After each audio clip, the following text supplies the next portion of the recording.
भरोसे,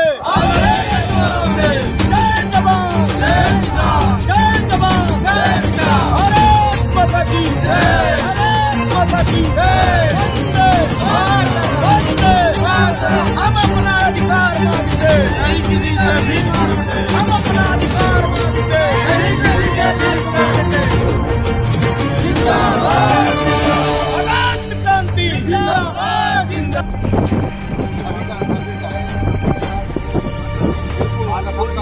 जो खराब होगा तो देखिए, अब कोई सर्वे का ऐसा तो नहीं कि आज ही खराब होगा, ये भी दिखाई देगा। मान लीजिए किसी को बचता है, बिल्कुल आकर के सभी का हम करा रहे हैं, सभी का हम करा रहे हैं। और उसमें भी अगर किसी को ये लगता है कि हमारा कुछ ज़्यादा खराब हो गया तो अलग से भी आ गया, सारे निपटाए जाते हैं लगातार पड़ता है। हमने जो पारित कर दिया। तहसील कार्यालय आए हुए थे, एक ज्ञापन सौंपे हैं आप नईगढ़ी नायब तहसीलदार को मुख्यमंत्री के नाम, क्या मांग रही हैं? आपने देखा है कि पहले ओला पड़ा, बारिश हुई, किसानों की फसल खलिहान में और खेत में दोनों तरह खराब हुई। उस वक्त भी इन्होंने कुछ नहीं किया। 31 तारीख को जो तूफ़ान आया और तूफ़ान के साथ बारिश आई, हम और हमारे सभी साथी और मीडिया के साथियों ने भी दिखाया, सभी गए थे, मीडिया के साथी भी गए। लोगों के घर टूट गए, घर की जो सीटदार छतें थी पूरी की पूरी उड़ गई। और जैसे धान की फसल में खेत में पानी भरता वैसे खेतों में पानी भर गया, चाहे प्याज की फसल हो, टमाटर की हो, गेहूं हो, और सरसों, अलसी, मसूर सब नष्ट हुई है। हमने देखा, आपने देखा, मीडिया के लोगों ने देखा, सबको दिखा। लेकिन इनके पास कौन सा पैमाना है पता नहीं। एक रोना है नईगढ़ी के साथ कि किसी विभाग में कर्मचारी नहीं है। 79 पटवारी हल्के हैं और 19 पटवारी हैं। आखिर नईगढ़ी के साथ सौतेला व्यवहार क्यों? अब किसान की खेत में जो थोड़ी बहुत फसल बची भी है उसको क्या करे? हो काटे, समेटे कि छोड़ दे? कहीं भी कोई सर्वे नहीं हो रहा है, कोई देखने नहीं जा रहा है। जबकि हम सब ने मांग की है कि एक एक खेत में अलग अलग बारिश नहीं हुई है। लगभग 25,000 रुपये एकड़ के हिसाब से सामूहिक मुआवजा बना दिया जाए और जिनके घरों का नुकसान हुआ है तत्काल दिया जाए, क्योंकि यहाँ आवेदन आते हैं और होता कुछ नहीं है। और यहाँ से ज्ञापन देने के बाद हम सब कमिश्नर महोदय को, कलेक्टर साहब को दे रहे हैं। एक हफ्ते में अगर ये कार्यवाही नहीं करते तो आमरण अनशन होगा, क्योंकि आरबीसी के प्रकरण साल साल से अटके हुए पड़े हैं। जिनके घर बरसात में गिरे, गर्मी आ गई, गर्मी के बाद बरसात आ जाएगी, लेकिन अभी तक उनको राशि नहीं मिली।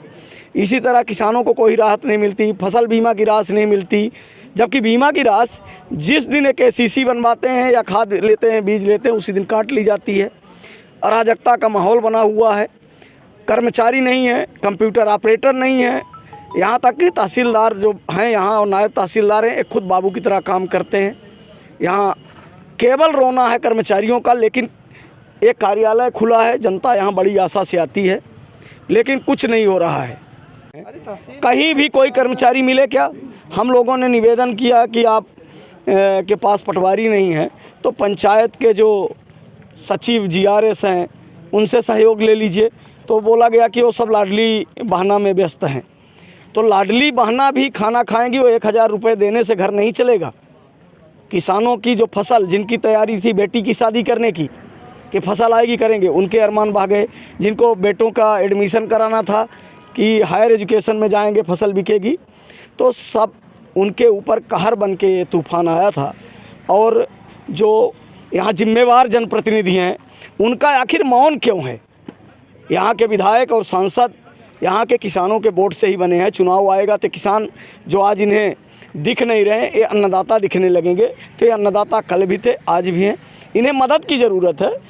जिस प्रकार से स्थितियां हैं, आपका अगला कदम क्या होगा अगर किसानों को मुआवजा नहीं? अभी बैठ के और सामूहिक एक मांग पत्र हम लोग बना रहे हैं और जाके आज कलेक्टर साहब से मिलके, कमिश्नर साहब से, IG और SP साहब को भी, जो इतने भी विभाग हैं सबको दे रहे हैं।